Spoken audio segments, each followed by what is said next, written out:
You named T.I. as one of the greatest trap rappers of all time. You did What's Up, What's Happening for him on Paper Trail, which was kind of a short little diss.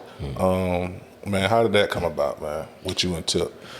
Man, I was at every album release Tip ever had, period. So from the beginning. You know what I'm saying? I remember meeting Jason G in the parking lot at noontime one time when I first got to Atlanta. I probably was like 17, 18, you know what I'm saying? Yeah. Bumping with Jeter, playing them beats, woo, woo, woo, and just really trying to get on every album. You know what I'm saying? I'm serious.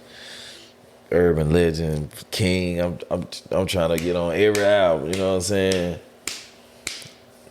And bro get locked up.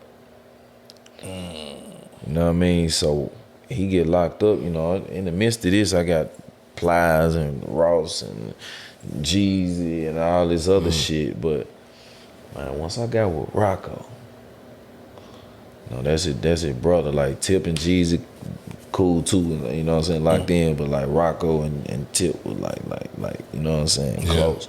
You know, probably because of Tiny and Monica. You know what I'm saying? And bro, like Tip reached out to me. It fucked me up because when I got to Tip house, first of all, when he got out of jail, I was one of the first visitors. I had to goddamn get his a background check and all this shit to come to the crib because he was on house arrest. Okay, you know what I'm saying, at the mansion and shit. So bam, I come to the castle, pull up to the castle. You know what I'm saying, and bro greet me at the door. You know what I'm saying, and I'm like, man, what up, King? And he like, man, nah, you the king. I'm like, motherfucker Tip just called me the king. Fucking me, like, you know what I'm saying? And he was like, man, nah, you bless my brother, man. You know what I'm saying? You put Rocco on the map, man. With that music, y'all got a good thing going, man. Y'all music, that chemistry, that sound, like he was a fan of what we were doing, you know what I mean? And shit, man, he walked me through the whole house, da-da-da-da-da. You know what I'm saying? And we get to the studio, and shit, I probably had like 30 beats.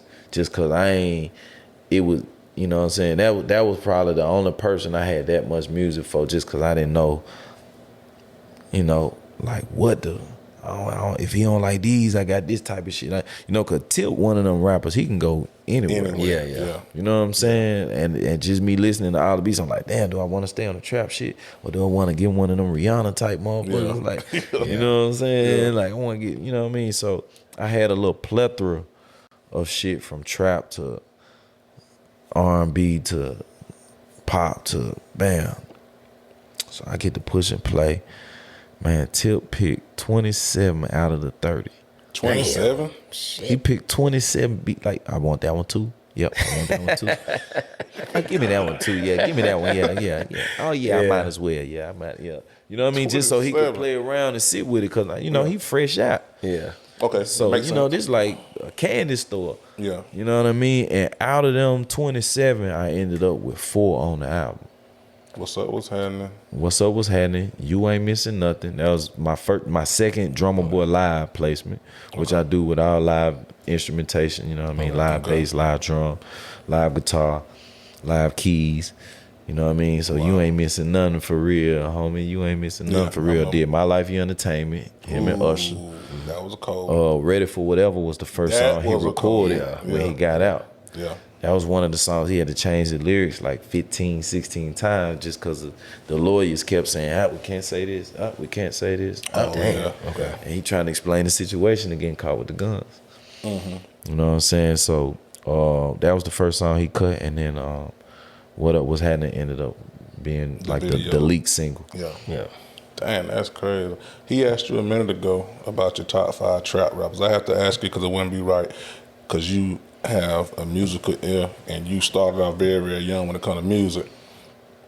Your top 5 producers of all time. Because I don't think I've seen nobody ask you that before. Top 5 producers of all time, man. On my list, I'm throwing Quincy Jones number 1, Isaac Hayes number 2. Okay. Wow. You going deep? Yeah, you Cause went back. them two is where I get it from, like for real. Yeah. And that's where I'm evolving to continuously, you know what I'm saying? Gotcha.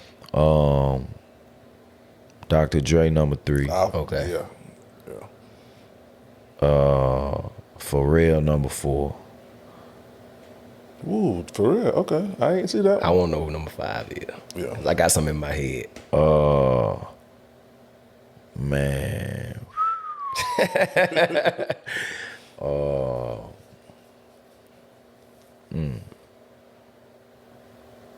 I'm gonna have to say number 5. Just from the Swiss Beats. Dang, for real? I'm gonna throw Swiss. I can't argue about that now. I thought you gonna say for Tim? listen, I thought you gonna for sure say yeah. Man, but yeah? I have to say my number 5 be Tim and Swiss. I throw both of them in there, man. Like they so, man. You understand what Swiss? You talking about DMX? Yeah. You talking about Rough Riders, bro? Like, bro, growing up,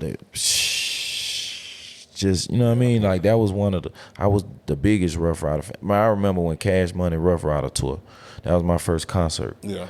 Coming up, so you know what I mean. Rough Rider special to me. Cash Money special to me. Yeah. Swiss and Tim get the 5. Yeah, I ain't gonna lie. Like when I first heard, I'm a Leah fan, Genuine fan. Like, you know what I'm saying? That was a lot, yeah, But that Rough Rider movement, that shit was just in the street. Like, you know what I'm saying? Like that shit was crazy. yeah. Swiss was the first one I heard. His beat sounded completely different from everything else going on at the time. It was like, who is this dude making these beats? Him, like.